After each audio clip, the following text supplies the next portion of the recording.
Listen, there has been an incredible international response to coronavirus, with countries around the world putting their economies in lockdown. Why do you think that climate change doesn't generate the same sense of urgency? Well, obviously because it's not being treated, it has never been treated as a crisis. It is still seen as this vague, distant topic. And then, of course, without perceiving it as a crisis, you won't be able to take measures that are necessary. Why do you think climate change isn't regarded as a crisis in the same way as the coronavirus? Because arguably, it's much more of a systemic threat than coronavirus. It's not like it's not affecting people already today. It's not like people are not already dying from it. But it's this kind of crisis that will sneak up on us later if we don't do anything. But one thing that has come out of the coronavirus crisis has been that politicians have been saying, we have to listen to the scientists. Do you think politicians will now start to listen to scientists on climate change as well? The main message that underlines everything that we do is listen to the science, listen to the scientists and the experts. And now all of a sudden you hear that everywhere, everyone is saying that. The people in power, the business leaders. It feels like the corona crisis has sort of changed the role of science in our societies, that we are suddenly starting to understand that, oh yeah, we actually have to listen to the experts. That's actually something that we depend on. But it just seems like we listen to the scientists that we can afford to listen to.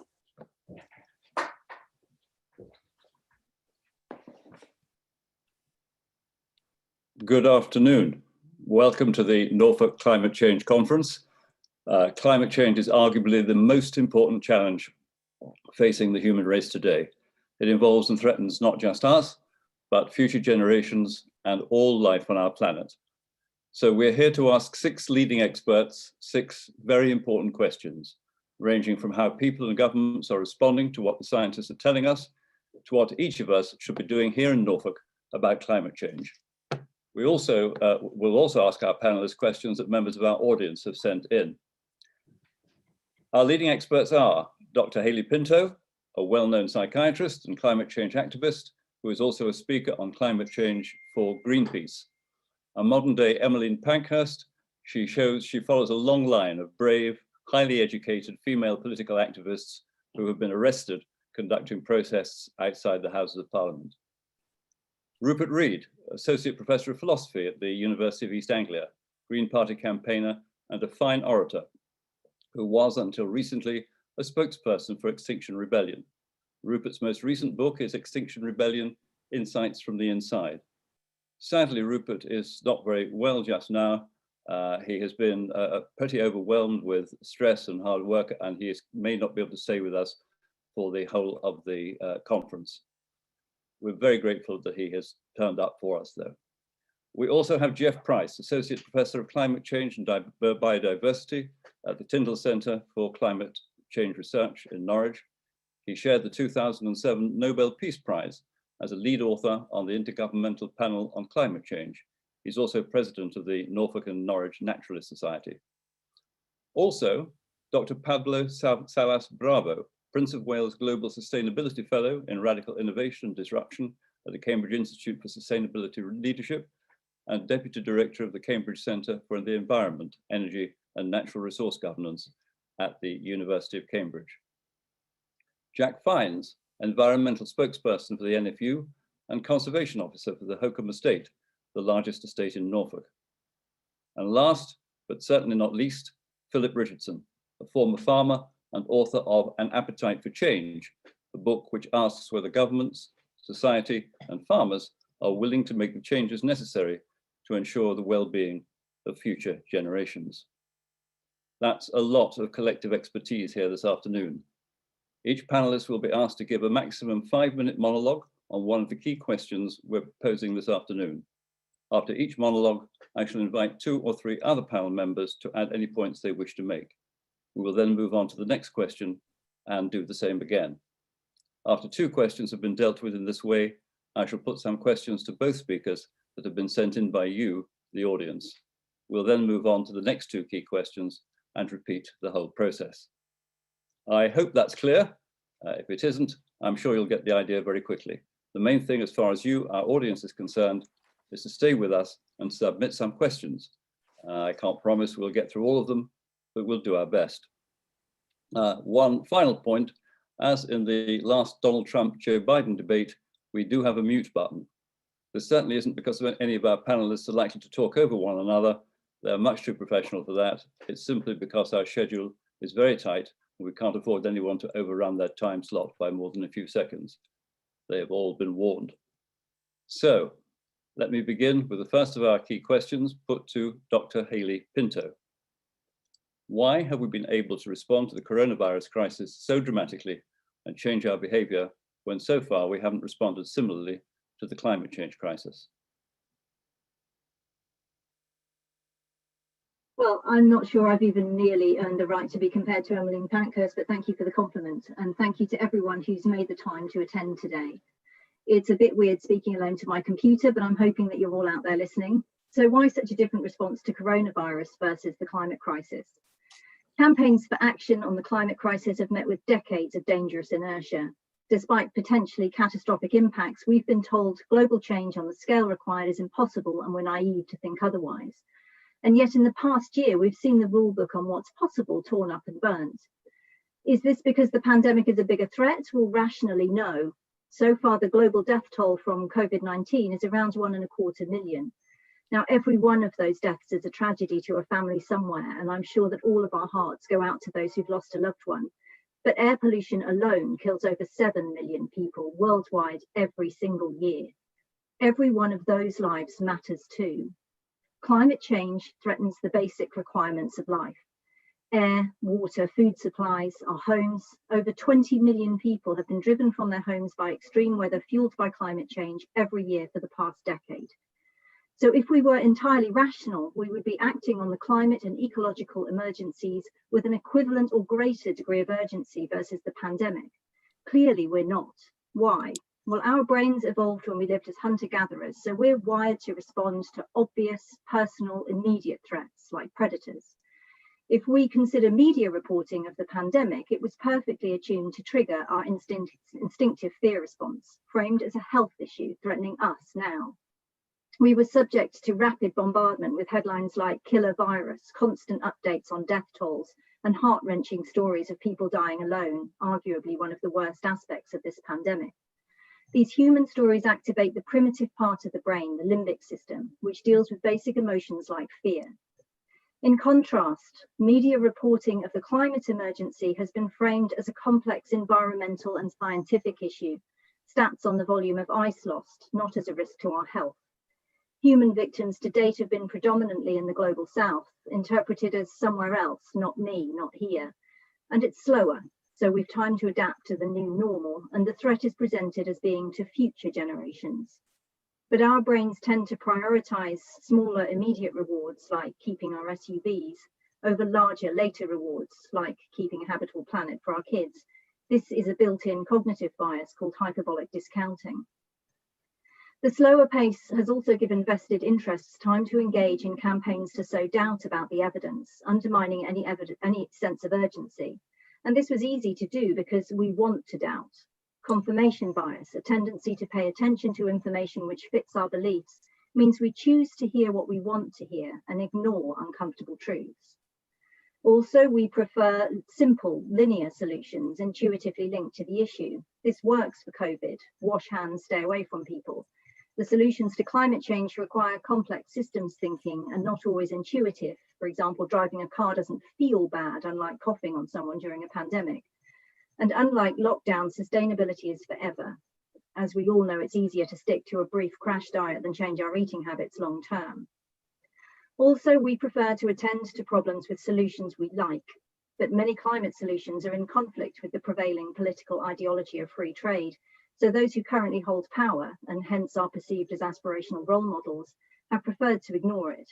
Silence from our leaders reinforces a tendency to dismiss its importance, and politicisation of the issue has hamstrung constructive debate. There was no time to politicise COVID. Governments focused on this crisis because it was apparent they would be judged on their response within the current electoral cycle, immediate reward. Not so for climate change, where the changes are now, but the benefits are years in the future, back to hyperbolic discounting.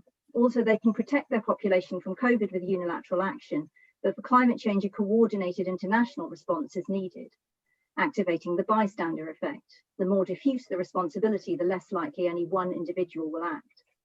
So there are numerous psychological barriers to governments and individuals speaking up or taking action on climate change. So where can we find hope? Well, COVID has challenged our assumption of dominance over the natural world. In fact, it's highlighted our inextricable relationship with, our vulnerability to, and our reliance on it. But perhaps most importantly, the global response to COVID has demonstrated the truth, in the words of Christiana Figueres, who negotiated the Paris Agreement. Impossible is not a fact, it's an attitude. Thank you. Dr. Pinto, thank you very much. Rupert Reed, do you have any points to add to what Dr. Pinto has just said? Yeah, look, I think what Hayley just said is basically absolutely right, and it's very well taken. But I want to add, I'm afraid, a somewhat more pessimistic or, if you will, realistic coda to it, which is here in the UK today, we are on the verge of a second lockdown. How in hell's name did it come to this? It came to this because actually our government's response to the coronavirus pandemic, while it's been far better than its response to the climate crisis, has been in the round pathetic. It's been completely unprecautious. It's been completely incompetent. It's been deeply unserious. And this is an extremely depressing fact. If, as Hayley says, the coronavirus is actually a lot easier to deal with than climate, and it is, and if our response to it across most of the world, not all, look at countries like New Zealand or Taiwan, and to some extent China for a more effective response, then I'm afraid we have to conclude that that puts us in a very poor prognosis vis-a-vis climate. And that is what I'm going to be elaborating on in my remarks. Thank you very much, Rupert. Jeff Price, any additional points you would like to add? So many years ago, I was at a meeting in London School of Economics, and we discussed just this issue of why don't you take climate change seriously? Why can't we be on a war footing to come against climate change? How does climate change differ from COVID? It's the same thing. And the response basically was, well, in World War II, the bombs were falling on you. You saw the damage, people died. You knew something was happening, you took action. With COVID, you at least see the news. You may very well have known people who had it. You may have known people who died. And so you take action. And yet even now, it's gone on long enough that you're seeing uncertainty, skepticism, denialism, even creeping into this debate. And you're seeing it creeping into this debate much faster because of social media. You're seeing the protests saying we don't wear masks. So the same distrust of science and distrust of scientists that impact climate change is now appearing for COVID as well. Jeff, thank you very much for your comments.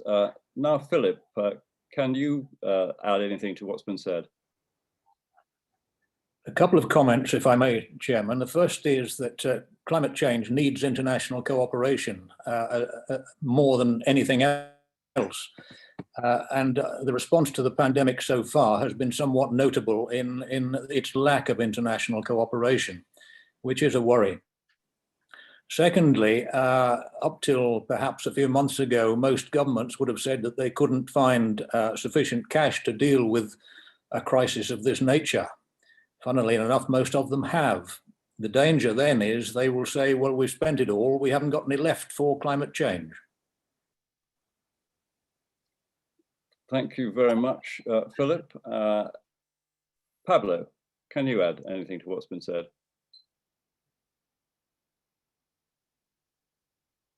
Hello? Oh, we'll move on then.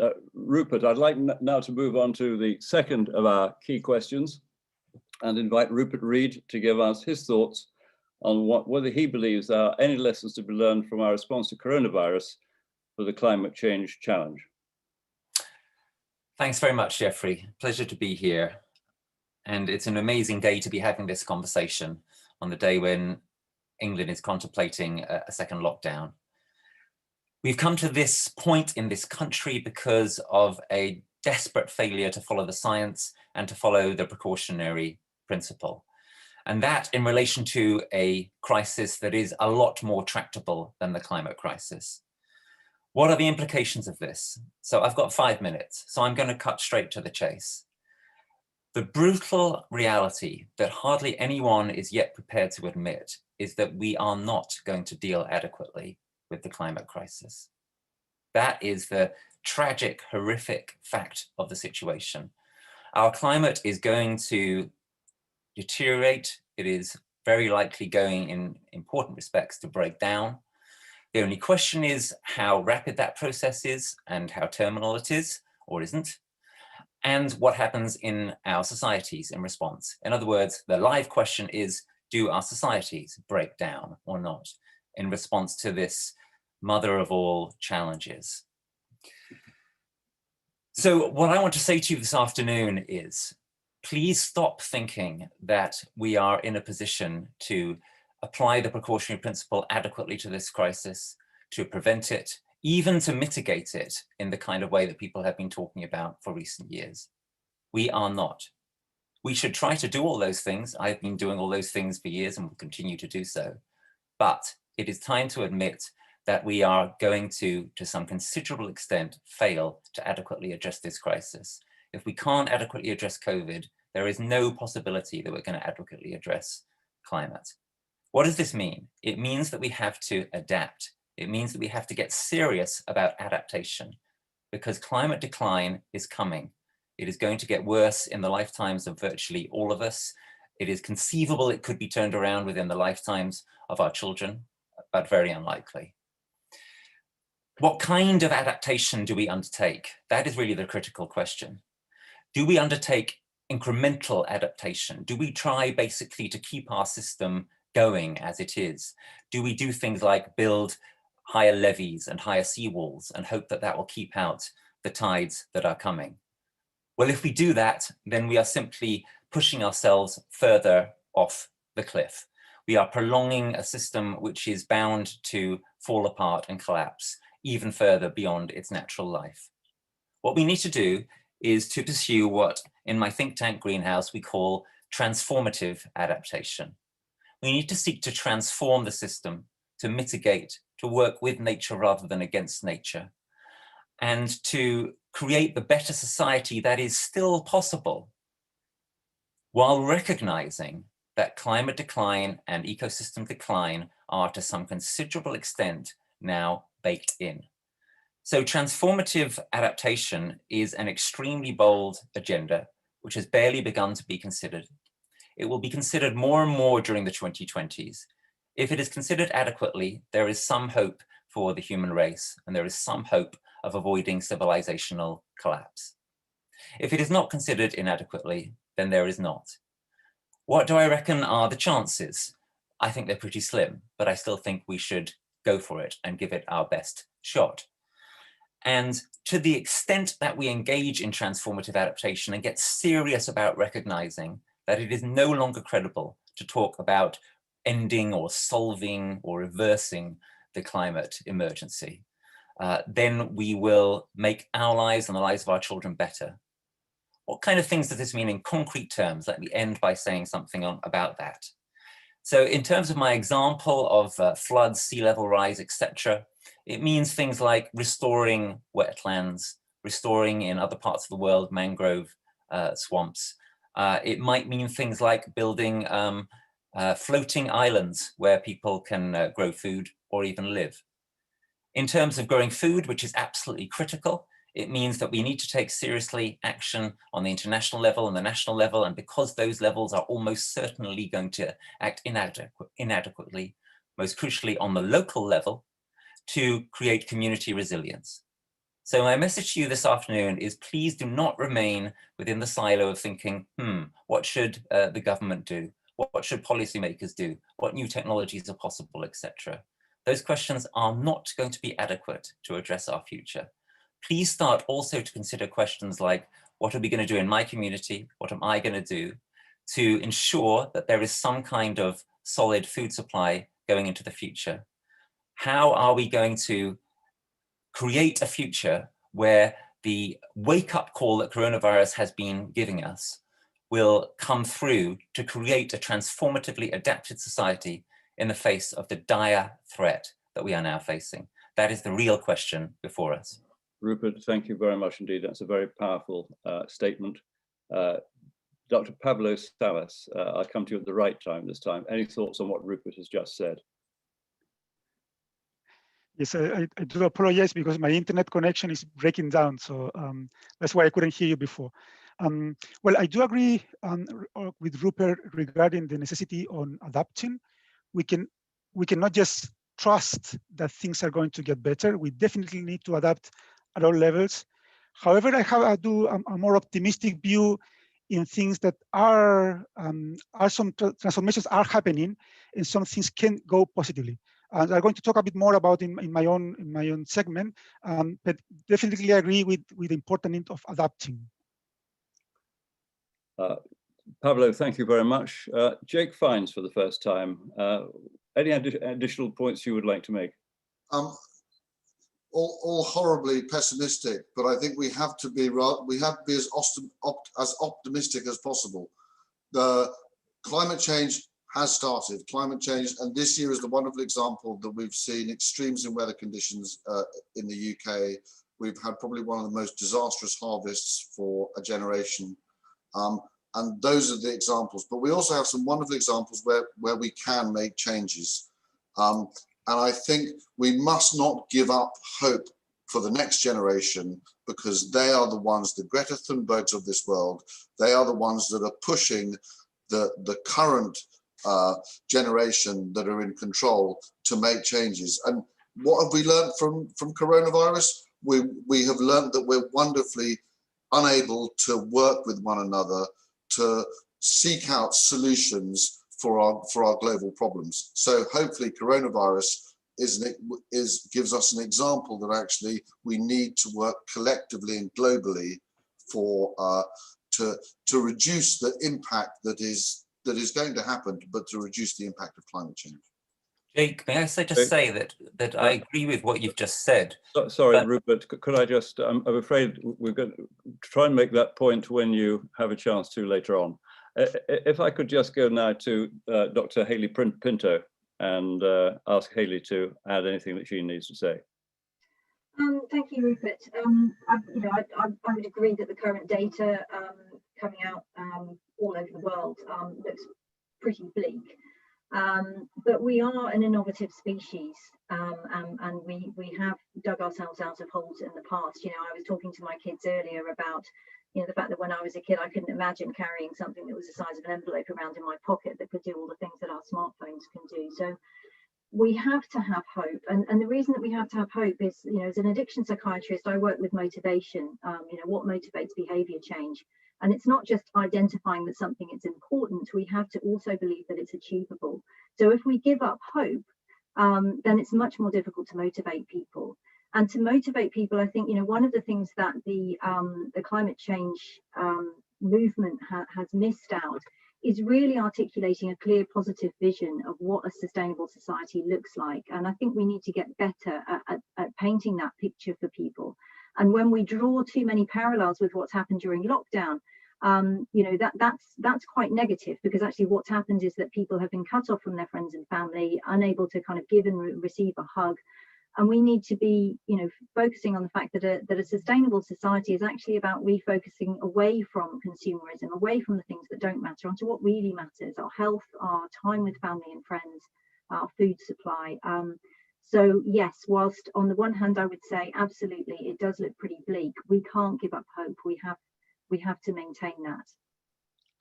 Hayley, thank you very much. Sorry, Rupert, but you will have a chance to come back on what you wanted to say in a few moments. We're now going to move to our first Q&A session, where I put some supplementary questions to our first few speakers that have come in from you, our audience. So please do keep the questions coming in by Zoom chat. You don't have to give your name. In fact, most of the people submitting questions so far have asked for their names to be withheld. The first question we have is for Hayley. Some people take the view that there's no point Britain taking a lead on climate change because other far larger countries are producing far more greenhouse gases. What would you say to them? I would say that it's never been more important for the UK to take action, because next year we're hosting COP26, and as hosts, if we can't lead by example, what hope have we got of persuading others to make the necessary commitments? And let's face it, countries like China, yes, have higher emissions, but also have bigger populations. And to assess this honestly, we need to look at per person emissions. And we need to include historical emissions, which are still in the atmosphere, which are high for the UK because we started the Industrial Revolution, and embedded emissions, those in products we consume that are made elsewhere, like in China. You know, this is like cooking on your neighbour's barbecue and then complaining about the smoke. If we do all that, then UK residents remain in the higher emission brackets.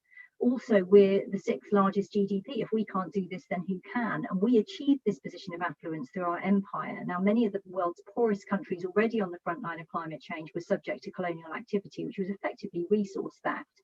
And it's continued to this day by large international corporations. Just look at the Niger Delta. So we should be helping lift them out of poverty by leapfrogging fossil fuel technology and moving straight to renewables. And if we can't see that as a moral duty, we should consider it an act of self-preservation, because if those countries develop using fossil fuel technology, then we're all fried. Hayley, thank you indeed. Now a question for Rupert. Rupert, not today, but you are on record as saying in the past that renewables are not the answer.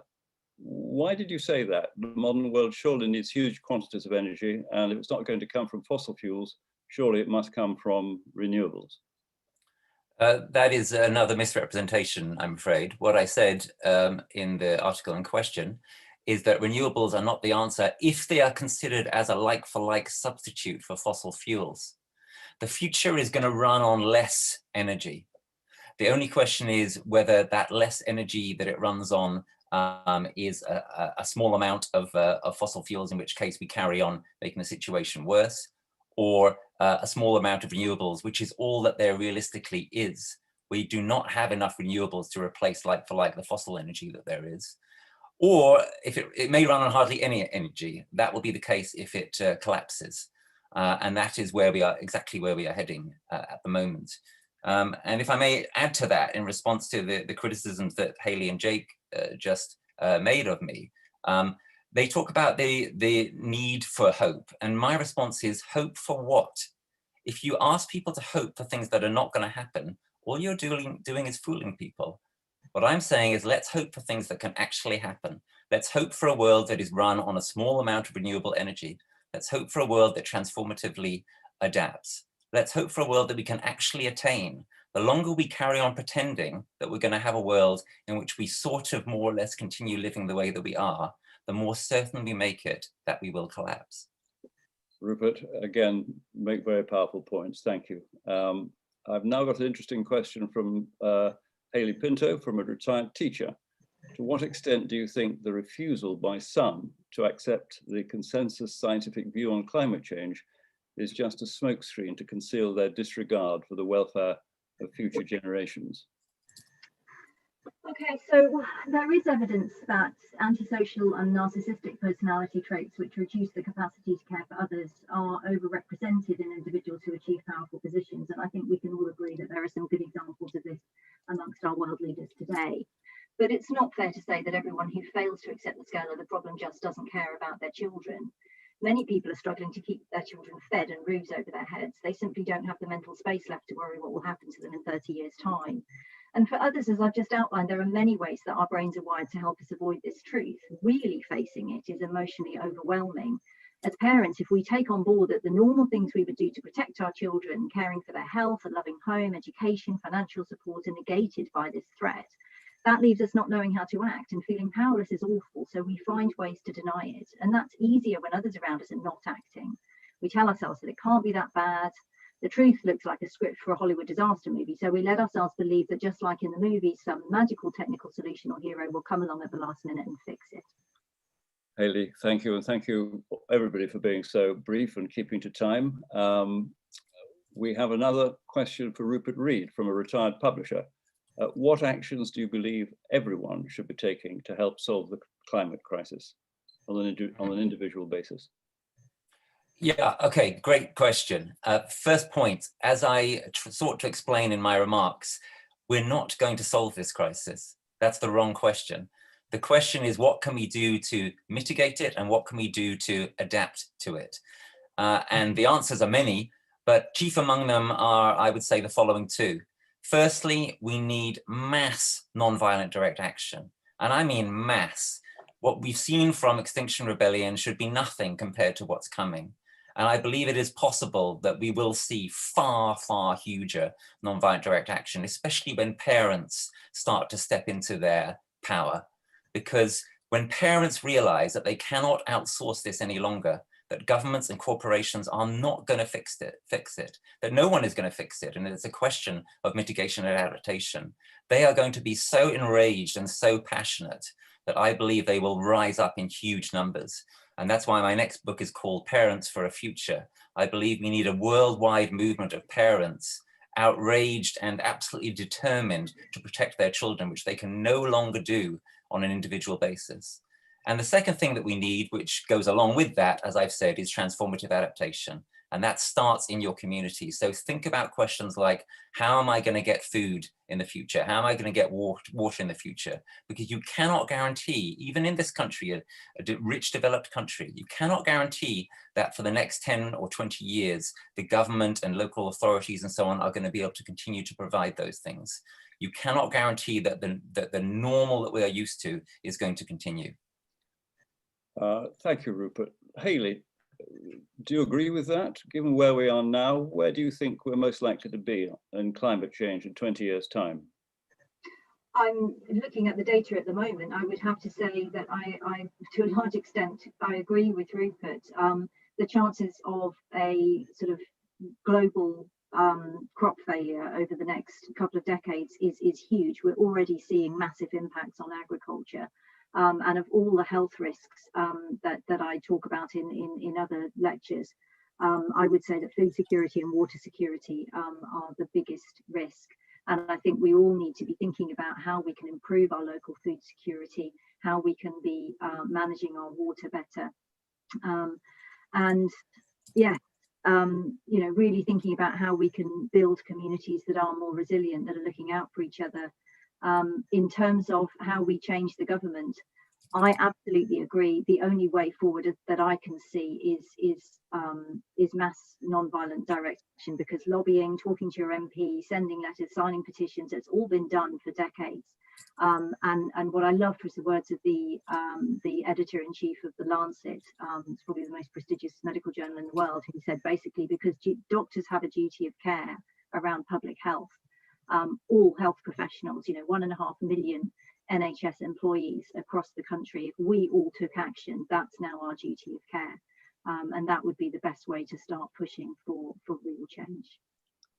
Haley, thank you very much. That paints, between Haley and Rupert, they are very eloquently painted, I would say, a somber picture of the future, and certainly a feeling of how large and how huge a task we are facing. That brings us to the end of session 1 and our first pair of key questions. We now move on to session 2 to tackle the second pair. The first of these will be addressed by Dr. Pablo Salas to see if there isn't a more optimistic future. Dr. Salas, will the rapid growth of renewables deal with the problem, or must far more be done? Okay, let me share my screen because I want to use some figures that will help us in the discussion. So many thanks for the invitation. It's a real pleasure to engage in this conversation. I have been asked to answer the question, will the rapid growth of renewables deal with the problem, or must far more be done? And here, let me show you the first picture, in which we can see a summary of the main sources of greenhouse gas emissions globally today. As you can see in red, most of the emissions come from the use of energy, mainly fossil fuels in industry, in buildings, and also in transport. This represents, for instance, using coal and gas for producing electricity, using petrol or diesel in our cars, and so on. So here is our first hint to the question. renewables can help us to replace fossil fuels and reduce emissions in many processes associated with energy use, particularly processes that are or can be electrified. However, there is still a significant proportion of emissions that cannot be addressed by renewable energies. For instance, as you can see in the green part of the chart, there is a significant contribution coming from agriculture, forestry, and land use. There are also emissions associated to the use of fossil fuels in industries such as cement, where the chemical properties of the fuel are important. Therefore, in most processes, the replacement of fossil fuels is not as straightforward, and we may need more time to find a way to replace them. So the immediate answer is clear. We cannot only rely on renewables, we need to do far more. But what about the energy sector, particularly the electricity sector, where renewables are a key player? Will the rapid growth of renewables deal with the problem there? Here's in the second picture, we can see the total installed capacity of the global power sector between the years 2008 and 2018. In yellow, in the bottom, we have modern renewables, which are mostly solar and wind, plus a tiny bit of the rest.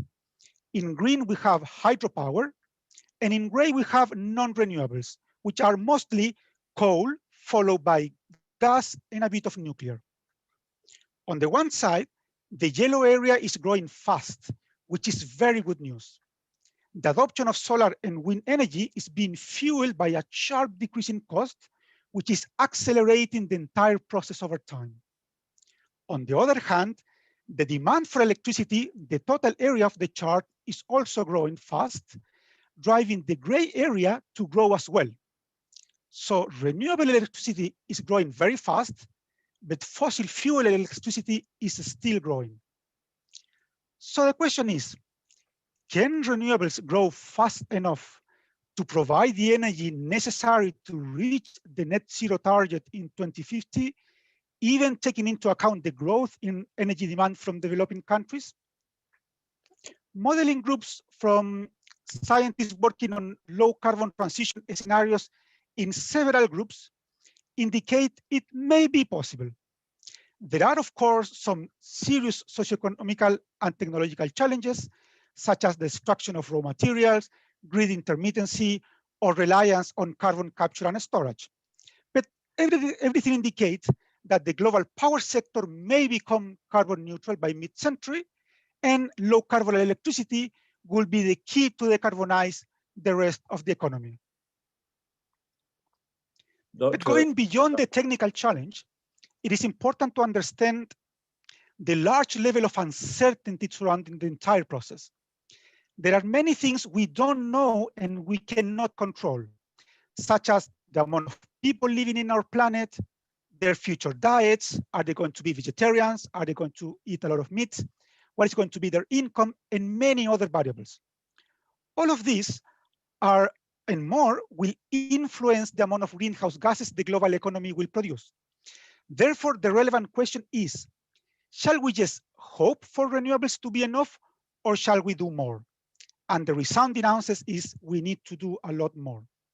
In very simple words, we need to make this circle disappear by mid-century. And that cannot be done purely by adopting renewable energies. Thank you. Dr. Salas, thank you very much for, again, keeping to time so well and for making some very powerful points. Jake, any points to add to what Pablo has just said? The only point is sometimes that we look at renewables as a green ray of light for solving our fossil fuel addiction. But I have concern that all of the solar panels that are going up, all of the digesting plants and all of the producing electricity and gas through renewable energies potentially are flawed in some respects. And then what do we do with these vast amounts of panels once they've come to the end of their life? Something to bear in mind for the future generations. Jake, thank you. Philip, any other perspectives on what's been said? Yes, as you've heard, my specialty is agriculture and food. And as Pablo said, 20% of the total emissions come from that area, if we include forest destruction and so on. And with a growing world population and increasing affluence and the need for different types of food, which are more intensive in terms of energy use and land use, we do need to do something very considerably in global agriculture to affect this problem. So it isn't, I agree with Pablo, it certainly is a renewable only solution. We clearly have a great deal to do in agriculture and food too. Jeff Price, any additional perspectives on whether renewables will solve the problem for us? Well, we need to think about the fact that renewables have their own greenhouse gas emissions. People often look at renewables and say, oh, well, this is fine, we don't need to worry about it. But hydropower in the tropics, particularly in the first decade after a dam is built, can actually release more methane than and actually be, again, a significant contributor to fossil fuel emissions and green and warming. So it's not fossil fuels, but emissions and warming than if you had simply used fossil fuels. So, you know, while what we need to do is be as close to sunlight as possible. Jeff, thank you. And finally, Hayley, any points to add to on the renewables? Yeah, I would say definitely more needs to be done. Evidence from the Arctic tells us the concentration of greenhouse gases in the atmosphere is already too high. So to restabilize the climate, we're going to need to be moving to a point where we're carbon negative, not just neutral. And that means we need to take into account the potential for carbon drawdown. And the most efficient system that we have available to us for that is photosynthesis. And that means we need to restore nature. We need to stop deforestation. We need to start a program of global reforestation. And we need to protect our oceans. These get forgotten, and they provide more than half the photosynthetic activity on the planet. We should expand and properly protect marine protected areas, which currently cover only 7% of the world oceans. Many are barely protected. Over 90% of the UK's so-called marine protected areas in the last year were subject to bottom trawling. Greenpeace are pushing for 30% of the high seas to be protected. Governments are meeting for the final time to discuss a potential ocean treaty next year. And if you want to support this, there's an active petition on the Greenpeace website. Write to your MP, write to Boris Johnson, get that done. Hayley, thank you indeed for finishing on such a strong note. Now that's the end of question 3. We now move on to the 4th of our key questions and invite Dr. Jeff Price to address the question, why would it be foolish to think scientists may be wrong and therefore we don't need to do anything to fight climate change? So we often talk about whether we should believe scientists or not, and this isn't a case of belief. Belief is Santa Claus, it's the tooth fairy. It's a question of should we trust climate scientists? And often this goes back to should we trust scientists at all? The science behind climate change is sound, and it's not new. We've known about the impacts of greenhouse gases on the atmosphere since at least the 1800s. And we've known about it very strongly since the mid-1900s. So the relationship of infrared as trapping and warm greenhouse gases is highly significant. And in fact, if we didn't have a greenhouse effect, a natural greenhouse effect, there would be no life on Earth. Earth would actually be a giant snowball. It would be an icy planet. The distance from the sun is simply not close enough to trap enough heat in the absence of a certain amount of greenhouse gases. But you can always have too much of something. And you can make the greenhouse so it stores too much heat. Now, anybody who really thinks about climate change and thinks about greenhouse gases or thinks about the greenhouse effect probably has experienced this. On a hot summer's day, your car has the windows rolled up. You go and get inside your car. Your car is hotter inside than it is outside. Well, how is that possible? If it's been sitting there all day, the only place it can get heat would have been from the engine. So it's gotten hot because of infrared radiation coming in, being trapped inside the glasses and heating up the surface. And that's exactly what happens on Earth. So it's not a question of belief, it's a question of trust. And there's been a lot of research that actually shows, well, then who should we trust? Why should we trust? And in terms of science, it's found that the earlier we teach children about science, the more science they actually learn, the more they trust scientists. And the less science they know, the less they trust scientists. So that's one end. Then you have journalists using proportional representation or trying to give equal sides to both the deniers and the scientists. So the people are then confused thinking, well, there are as many people who say there is no climate change as says there is climate change, when in fact it's about 98-2. And in one paper that actually looked at, well, what is that 2%? They actually tend to be some of the oldest scientists who should have published most in the field of why they're right, why there is no climate change. And in fact, they've published the least. So people don't want to change their way of thinking overall. And then you have an entire body, an industry designed to make you not believe in climate change.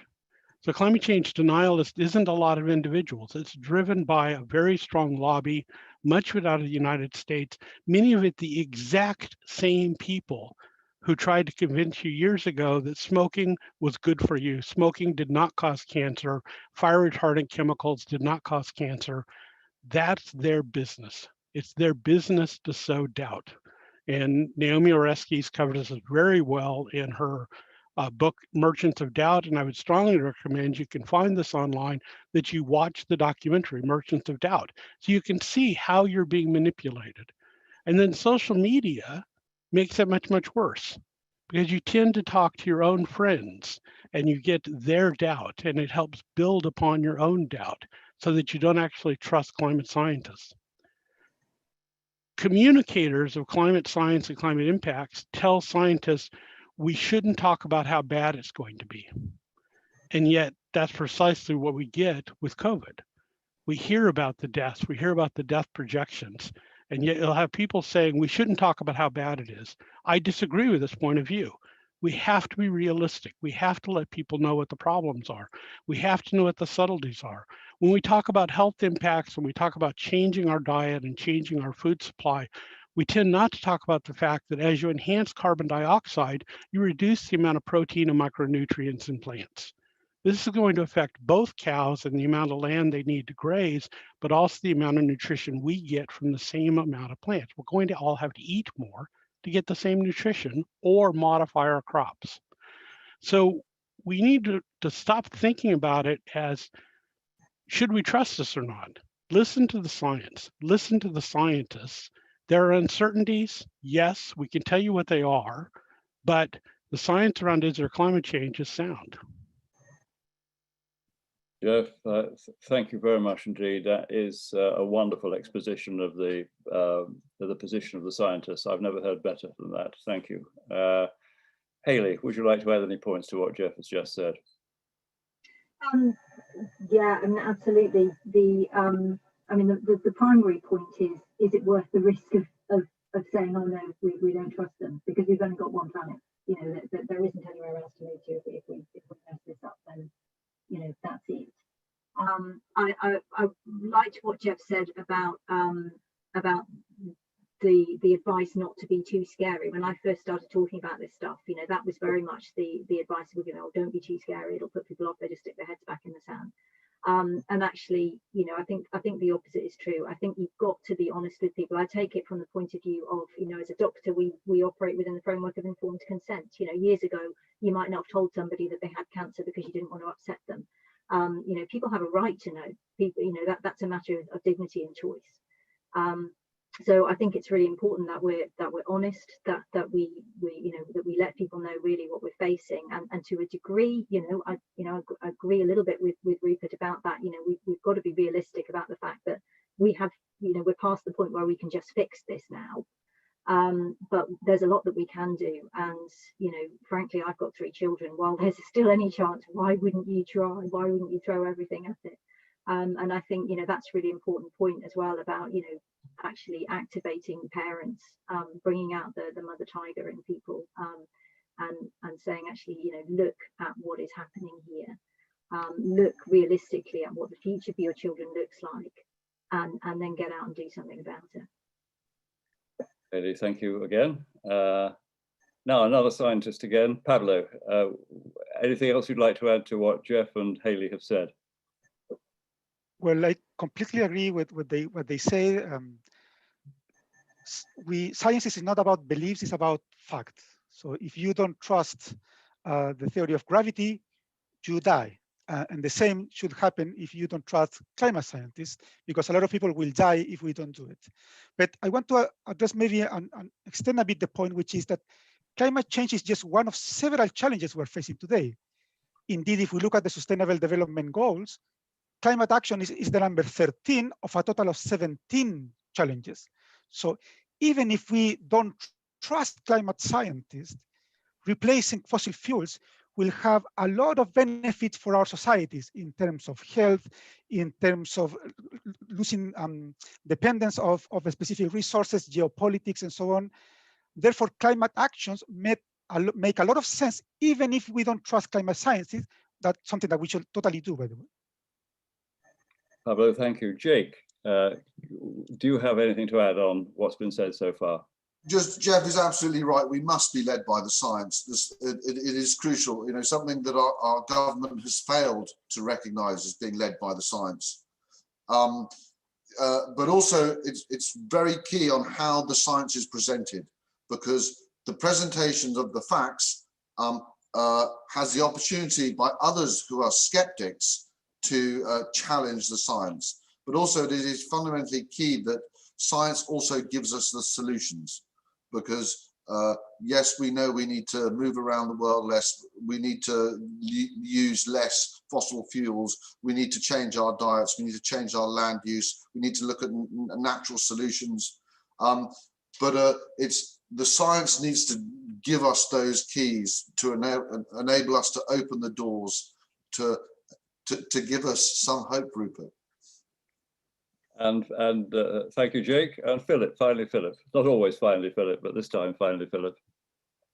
I've farmed for 50 years in Norfolk, and it's very noticeable that weather patterns have changed in that time. And anyone watching TV will see how the weather has changed much more than that in many other parts of the world. Of course, that doesn't tell us the reasons why, but even those with a small basis in science can see that the evidence is stacking up, that human activity has got something to do with it. And conspiracy theories continue to do the rounds a little bit, but even the early deniers, many of them, such as Lord Lawson, now admit the reality of climate science, even though they still advise slow adaptation to it, rather than preemptive action. But I think denial probably stems from two sources: the fear of big government, possibly, but also, as Jeff has referred to, the self-interest of companies which do their business using energy. But it's interesting that the oil companies, both BP and Shell, in the last couple of weeks have both come forward with plans to divest themselves of their fossil fuel interests, maybe over too long a period, but they have come forward. So to me, I have to say, to quote Donald Trump, climate denial is now fake news. That's a very good position to finish on there. Right, we are now at the end of question 4. Philip, thank you very much. It's now time for our second two speakers to address some questions on their topics from the audience. So please do keep the questions coming in by Zoom chat. As I said earlier, you can submit them anonymously, but it's nice if you can give your name. However, we've got some questions already. The first is again anonymous. It's for Dr. Pablo Salas. Are we facing a need for, say, 10 years of drastic cutbacks in energy consumption, in your view, or is it more like 50? What do you think is economically and politically achievable with the right attitudes from politicians across the world? Well, I believe that instead of framing it as cutbacks in energy consumption, what we should talk about is about energy efficiency. Energy efficiency is indeed one of the pillars of the low carbon transition, and it is expected to play a significant role in decreasing emissions. And this will require changes on both sides, on the supply, technologies, and also on the demand side through consuming behavior. Now, the evidence shows that both sides can work together to create rapid transformations if they have the right incentives, and that's where policy plays a key role. For those interested in successful cases in the past, they can read, for instance, what happened in the UK transition to natural gas on the 60s and 70s, when the appliances of 14 million consumers were changed in a decade. So very strong transformation can happen if we have very good coordination. Thank you. Jeff, another anonymous question has come in. Doesn't trying to abandon fossil fuel technologies too quickly risk causing more deaths than climate change because it will cause so many economies to fail? But what's the proof it's going to cause the economies to fail? In many of the areas and many of the developing parts of the world where climate change impacts are going to be the greatest, they often have the least amount of fuel and the least amount of fossil fuels to begin with. And we've already seen a fairly rapid transition in many parts of the developed world where this might be a more applicable question, that you're not seeing the economies failing. You're actually seeing the uptake of renewables and then new industries around renewable energy improve economies overall. And my last point would be, I haven't seen how big the last figure is for COVID, but it's in the trillions of dollars on impacts on the economy. This is one pandemic caused by one virus, which jumped from animals to humans. And while that has nothing to do with climate change, most scientists will tell you that as climate change gets worse, as people move, as crops fail, as they rely more on animals for food, as animals tend to move, then the interaction between humans and species that carry particularly coronaviruses is going to increase, and the likelihood of pandemics goes up. And so now you're talking about trillions and trillions of dollars in losses and deaths far exceeding anything you might imagine with abandoning fossil fuels. Thank you, Jeff. I've got a related question here for Pablo Salas from a retired CEO. Is there a danger of destabilizing the world politically if oil and gas exports from Russia and Saudi Arabia drop drastically and quickly? How do you think these risks can best be ameliorated? Well, I am not a political scientist, so I will address from the area that I work in, which is energy markets. So from an energy markets perspective, there is mounting evidence that fossil fuel companies may suffer a large financial shock due to the low carbon transition. This is known as the carbon bubble. The data show that we are decarbonizing faster than what fossil fuel companies expected. So they may end up with loss of unsellable resources that would lead to stranded assets. In the case of countries such as Russia and Saudi Arabia, where government budgets are strongly dependent on the performance of state-owned fossil fuel companies, this may create a large economic shock that may lead to political instability. Now, how can these countries ameliorate these risks? Well, they must decrease their dependence on fossil fuels by diversifying their economy. Pablo, thank you. Another question for Jeff Price. This is a question from Scott Wesley. So I've had a name given to us, a climate scientist. How can we incite real change in government policy and in society? What can talking about the COVID crisis actually achieve? Well, of course, we've had suggestions that we shouldn't just be talking, but I'll leave you to answer that question, Jeff. Well, unfortunately for most governments, it's money talks.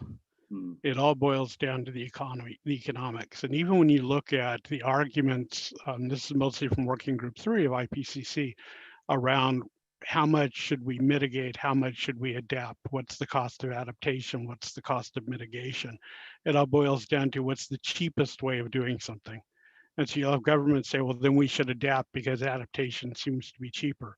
But adaptation can't possibly cover all of the costs that are out there because there are so many factors that will be impacted, especially biodiversity, that we can't put a value on. Now we have cost for a singular event. You could call it a low probability, high impact event. It's probably not a low probability event given how prevalent coronaviruses are.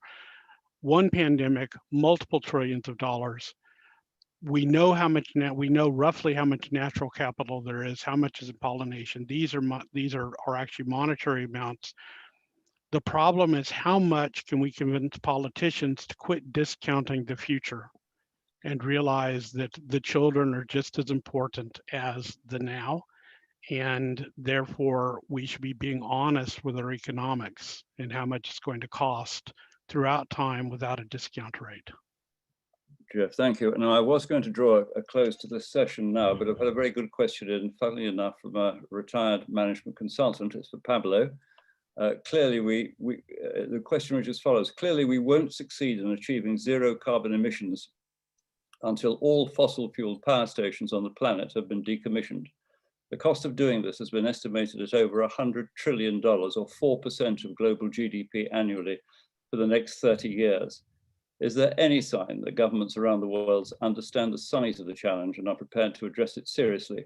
And if not, isn't a radical change of lifestyle for us all and a huge reduction in personal energy consumption the only alternative? Well, funnily enough, part of my PhD was about modeling the process of replacing power stations based on their life cycles. And one of the main conclusions from that research was that you can get strong decarbonization trajectories with a minimum risk of early scrapping or early decommissioning, but you need regulation that stops the creation of new fossil fuel power plants. That's the key. Now, that sounds very obvious, but there are still plenty of coal power stations being planned, let alone built, around the planet today. Are governments taking this matter seriously? Well, some of them are. For instance, the UK government confirmed in 2018 their intention to phase out coal in 2025 and restrict their use in 2023. They gave enough time for the energy sector to prepare, and the policy has been such a success that the government is planning to bring forward the phase out of coal by 1 year to 2024.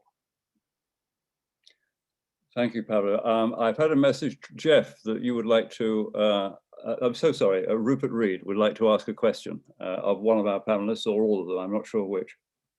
Yeah, I was just responding to what Jeff said when Jeff said, look, we can't do it via adaptation. I think what Jeff is thinking of there is incremental adaptation, trying to keep the system staggering onward. But I just want to underscore that that's not what I was talking about earlier. I was talking about transformative adaptation, where we're trying to change the entire system, move to a much lower of energy use, relocalizing, etc. And by doing that, we would be radically reducing energy inputs, carbon damage, etc. And it seems to me that that is a viable approach. And indeed, it seems to me it's probably the only viable approach. Rupert, thank you very much. Right, we are now drawing to a close on the end of session 2, and I'd like to move on to begin the third question pair. Slightly different format for these. Both questions will be addressed by both of our final 2 speakers, Jake Fiennes and Philip Richardson. And the 2 questions are, how far should the UK lead the world or seek to lead the world in CO2 reduction? And what can and should we be doing in Norfolk to reduce carbon dioxide emissions and adapt to climate change? And our first speaker on these 2 topics is Jake Fiennes. Thank you. So Pablo's wonderful slides where he showed nearly 3/4 of climate change driven from fossil fuels. And there was an estimate, there was an element of about 1/4 of it was down to agriculture. So having had 30 years of land management experience in Norfolk, how can we make a difference? So the UK is already challenging itself with the 25-year environment plan. We've got the agricultural bill going through Parliament next week, and then it's closely followed by the environment bill for our preparation to leave Europe at the end of the year. So the UK is trying to lead a governmental example of how we can address this, because fundamentally, climate change and carbon capture is is best captured through biodiversity and nature conservation and land use. So the government is giving farmers, landowners and land occupiers the potential tools and the rewards and the support to enable this transition to happen. So what can we do in Norfolk? We can, farmers and landowners and land occupiers can look at different ways they can farm their land to maximize the capture of carbon. Doing that using biodiversity as the foundation for that capture. We've already seen species loss, we've seen habitat degradation, we've seen deforestation. All of these are having an impact, as Pablo's slides demonstrated, are having an impact on our climate. So we must recognize that we need to change the way that we produce our food. We need to change the way, change our diets as individuals. And we do have an opportunity here, and the UK is leading it. It is being looked at globally. There are some amazing examples of this in North America, in Australia, looking at regenerative agriculture as a possible way forward to contribute to changes in our climate. Norfolk is wonderfully exposed to sea level rise. Sea level rise is inevitable, and how can we change that? So we need to look at the way we value our land, how we work our soils, how we protect our soils. We also have diffuse pollution, we have chemical usage, and the NFU are looking to be net zero by 2040. The government is a slightly higher bar of 2050, but I think there is an opportunity within the UK, but also in Norfolk. Norfolk is an intensely agricultural county. And the reliance on these commodities, and a lot of the areas used are to produce biogas through AD maize or maize and ryegrass. So we must look at I am of the belief that there are solutions just around the corner where we follow the science and understand how we can underpin biodiversity to reduce climate change. And there are big institutions in America that are trying to understand the capture of carbon. And once we have a global agreement of the metric for capturing carbon within our soils, we then have the solution to what little land that we do have left that produces our food. We have solutions to make these so much more resilient. Jake, thank you very much indeed. And now for perhaps a different perspective, or perhaps the same perspective, by Philip Richardson. Thank you, Chairman. There was a danger that Jake and I might cover the same ground, but I will try to draw a broader picture and steer a little bit wider from agriculture with my talk. I'll begin with the first question. How far did the UK lead the world in carbon dioxide reduction? Well, if we feel strongly about an issue, most of us want to do something, don't we? And as a country, as Haley said, which benefited from early industrialization, many might feel we have a moral duty to set an example. But I beg to say that we need to be cautious. Were Britain to go it alone in becoming carbon neutral, it wouldn't reduce the rate of climate change much and would probably destroy our economy in the process, because in global terms, the UK carbon footprint is tiny. Just one example from my own area of interest. If you take the consumption of meat in China, it's 17 times more than it was 50 years ago, which means China consumes 25% of all the meat produced on the planet. So if Britain turned vegan tomorrow, it would hardly be noticed globally. We do need to address climate change urgently, but the country, we need to do it, or just as much as it takes to bring others with us. It will need strong and very focused leadership. I'm not myself, we have it yet. Now, if I can move to the second question, what can we or should we do in Norfolk to reduce CO2 emissions and adapt to climate change? Well, in my view, the most important thing we can do is to write to politicians, to company bosses, and to others in positions of authority, demanding that they maximize efforts to secure international agreements and cooperation with other countries and other businesses to address the global challenges together. And we should keep writing till it's clear they're listening and taking it seriously. But I do make one very important proviso. There is generally poor understanding of the practical and the political difficulties posed in changing the status quo, or of the many linked challenges which Pablo referred to facing the world, and in which climate change is but one very important part. A deeper understanding of that complexity will allow us to prioritize better what needs to be done.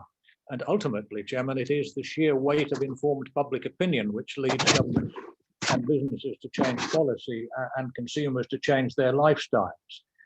I would just say I disagree strongly with Rupert Read on the mass demonstration argument of his by simply quoting the late Chief Justice of America, Ruth Bader Ginsburg, who said that fight for what you believe in, but do it in such a way that you bring others with you. Solutions which deny the role of the market in all of this are very often not helpful or practical, but we do urgently need to address what are called market failures in our economic system, and in particular, to recognize the true value of those things which all of us use, but none of us own: the air that we breathe, the oceans, the biodiversity of the planet. But that's not to say that we can't individually make lifestyle decisions now. We can take fewer holidays by air, we can do more cycling, some of us anyway, and use less renewable energy, or more renewable energy and less ordinary energy, and eating less, perhaps eating more local, reducing plastic use, you name it, we can do all of those things. And as a country, of course, we need to adapt. We can't in the long term protect our Norfolk coastline as it is, or save Broadland from the higher water levels. But we can build houses to far better environmental standards. We can standardize our systems for waste disposal to recycle more effectively. But we shouldn't oppose every new road or every new development as a matter of principle. Each needs to be decided on merit, remembering that we do need a vibrant economy to fund the long-term adaptation measures that are needed. So there's no one-size-fits-all solution. There will be no solutions at all, though, if we fail to work together. And I'm pleased too, as Jake is, that the NFU has developed a net zero by 2040 policy. And I'd love to see the food industry and many other industries be proactive. We need to encourage long-term, cross-party, cross-departmental discussion and cooperation, as well as enhanced public information. And we need as a country to work much harder than we do with international partners to persuade them to do their bit. And I'll leave you with something that Bill Gates said a few years back, because I do feel that motivation, as Haley suggested, is important. He said, most people overestimate what they can do in 1 year, but underestimate what they can do in 10.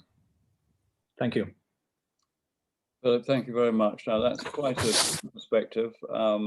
I'm intrigued as to whether Jeff Price would agree with what Jake and Philip have just said, or whether he believes that the task is, whether he would be more inclined to agree with the position that Rupert Read took.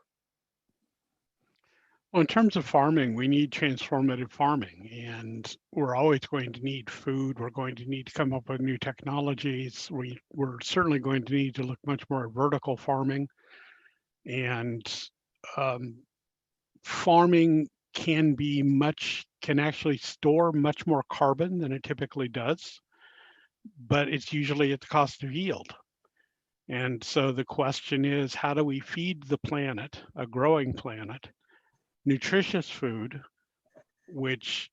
and maintain the yields while saving the biodiversity? So it's a very tricky situation that actually requires groups to work much more closely together than they currently do. You can't look at biodiversity by itself, because as biodiversity and species move, they're going to have to move through farmlands. And so how farmland is managed is going to be critical for how biodiversity can move. You can't look at farmland by itself without looking at biodiversity, because unless it's properly managed or it's properly sited in relation to reserves or edge habitats, you don't have enough pollinators to pollinate the crops and the yield falls. And with climate change, what you're looking at is the pollinators actually being one of the more sensitive groups overall. And so we need to take more action. So we need to be looking at how can we change the ways in which we do things. And in many cases, we're actually not talking about doing things in a new way. We're talking about going back to the way things used to be done prior to industrialization after World War II. And we're not necessarily talking about using horses for plowing, but we're talking about maintaining soil and using manure and turning manure into the soil, tilling less, holding more carbon, building the soil stocks back up. And none of that necessarily requires new thinking. Strip planting is not new thinking, but everybody's putting forward as the new way to do things. So we can actually find win-win solutions, both to reduce carbon, feed the planet, and save much of biodiversity. Jeff, thank you very much. Haley, anything to add to what the three previous speakers have said? Yeah, I mean, it's a huge topic, so where to start? And I guess probably where to start is to say that in terms of policy, we need to stop doing kind of, flagship green projects and then carry on doing things that, don't make any sense in terms of climate adaptation. When we look at things like the government saying they're going to spend 2 billion on cycle and walking routes and 27 billion on new roads, that's the equivalent of putting a couple of slices of cucumber with your chips and pretending that you're on a diet. We need to be actually embedding climate adaptation and mitigation in every decision that the government makes, nationally and locally. So that includes things like building a new road across an important area of biodiversity like the Wensum Valley. What on earth are we doing there? And that ties us into a car dependent economy. So, we've got to remember that even if we switch to EVs, private cars are a catastrophically inefficient use of production resources and land. On average, most cars are parked 95% of the time. So we really need to be getting people out of cars and into public transport. And if we're going to do that, then it's got to be comprehensive. It's got to cover the whole county. And, in the modern age, it's not that difficult to imagine a transport system that's flexible, based on apps that can respond to demand, so that you're connecting up those areas that are poorly served at the moment, covering times that aren't currently covered. And that public transport needs to be affordable, or ideally free. It needs to be accessible to people with disabilities. It's got to be reliable, clean. That's the only way that we're going to move away from private cars. And what we can do then is we can make our larger towns and city centres car free. That frees up spaces for biodiversity, for parks, for growing community food, which improves the health of the population. It reduces the impacts of air pollution. It supports active transport. It improves our mental health and physical health. It cools the city during heat waves. These are things that can happen actually quite quickly if we decide that they can happen. I said this to my MP yesterday, and he said, that's going too fast for me. And I said, you know what, we're not negotiating with Brussels anymore. This is physics. It doesn't negotiate. There's a timeline on this, and either we get on with it or we don't. And we need to stop doing little things and pretending that's okay when actually the big things are wrong. Haley, thank you. Very powerfully put. Pablo, do you have any additional perspectives on how the UK should be trying to lead the world in CO2 reduction, and what we can and should do in Norfolk to reduce carbon dioxide emissions and adapt to climate change? Yeah, well, the UK is one of the richest countries, and I like the argument that Haley used before, that is, if it's not the UK, then who will lead? Because climate leadership actually has an impact. The evidence shows that. And given that we have the COP26 next year in the UK, that may create a big difference. But as a rich country, the UK also has a very strong innovation ecosystem. And it is very clear from the UK industrial strategy, particularly if you read the Green Growth Report, that there is a market opportunity for the UK regarding embracing the low carbon transformation, as China did. China embraced renewable energies, and now they are the world leading providers of wind turbines and solar energies. So for the UK, there is a big opportunity as a country in using their innovation ecosystem to take that opportunity. Now, at the local level, I will say, well, there were many good ideas, and I will not extend on detail. For me, the is voting. I believe that if you look at the last round of presidential elections worldwide, that effect will be for generations to come on our planet. Therefore, we need to choose our political representation carefully. We need to make them responsible for the decision that they take regarding the environment. Pablo, thank you. That's a powerful finish. We will now begin the final Q&A session and ask our final two speakers to address some questions on their topics that have been sent in by the audience. The first question we have is for Jake Fines. And the question is, if there was just one thing that all the people watching this conference could do and should do to make a difference, what do you think that should be? Frustratingly, it can't just be one thing. You have to all do multiple things. Mm-hmm. But if you have a general view that you think local but act global, so your actions locally, you can reduce your meat consumption, you can reduce your travel, you can instead of traveling to grand conferences across the country in our urban spaces, you can have them on Zoom. You can, I do hours and hours on Zoom. I've cut my travel down significantly. I haven't left Norfolk for 7 months. I haven't left Holcombe Estate for probably 4 months. So I've changed. I've had a paradigm shift in my lifestyle. So if all of us can have paradigm shifts in our lifestyle, and COVID has exacerbated this and give us this opportunity for change, and actually once we become used to it, it's not that bad after all. Yes, we all want to meet our nearest and dearest at Christmas, and hopefully we can. But I celebrated my 50th birthday via Zoom. So anything is possible. Thank you very much, Jake. I've got a question, the same question for Philip. If there was just one thing that all the people watching this conference could do to make a difference, what do you think that should be? Well, first of all, I agree with what Jake has said entirely, but you'll also have gathered from my talk that I'm somewhat critical of the level and the breadth of information that most people get from the media, from politicians, and dare I say it, from academia.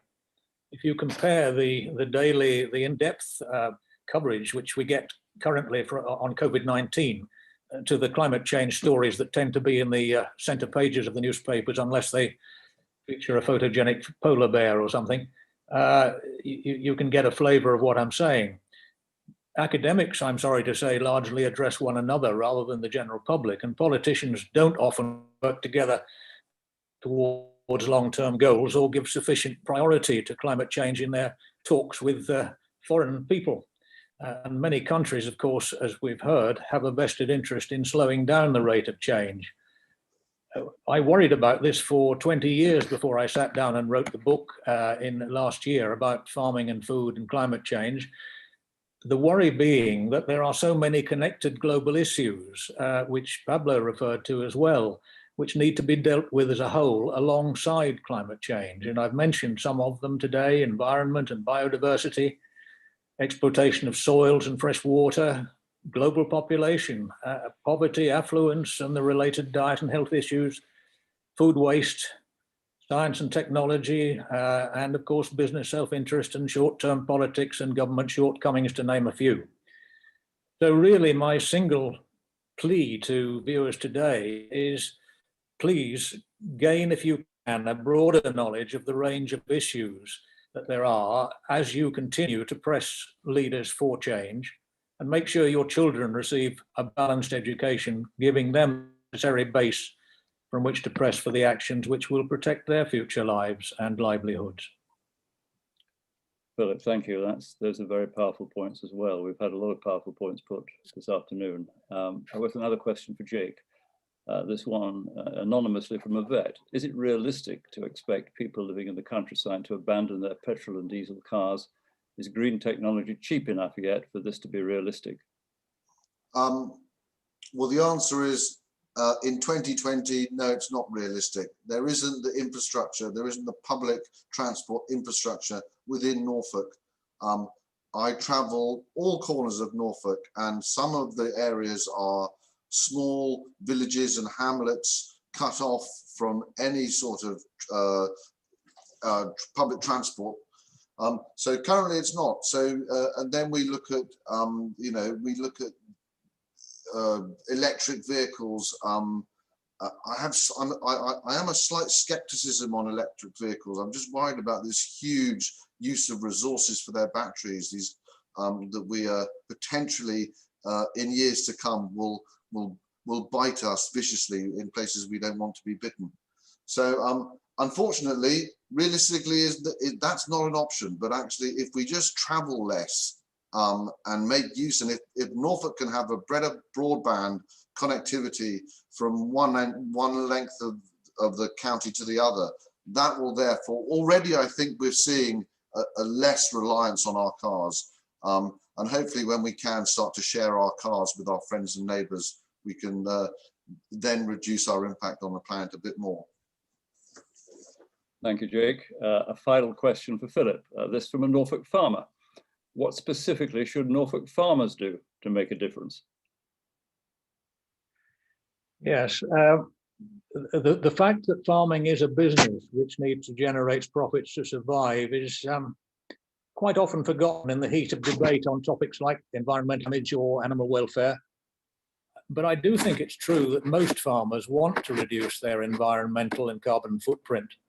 But what they can do is going to be largely guided by the available technology, by government policies, by consumer demand, and not least by economics. And the balance of all of these pressures will determine what farmers here in Norfolk and elsewhere will do in coming years.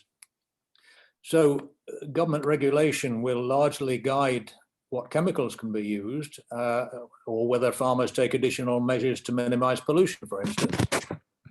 Government schemes, such as the one Jake referred to, will largely drive the establishment and upkeep of environmental features on the farm.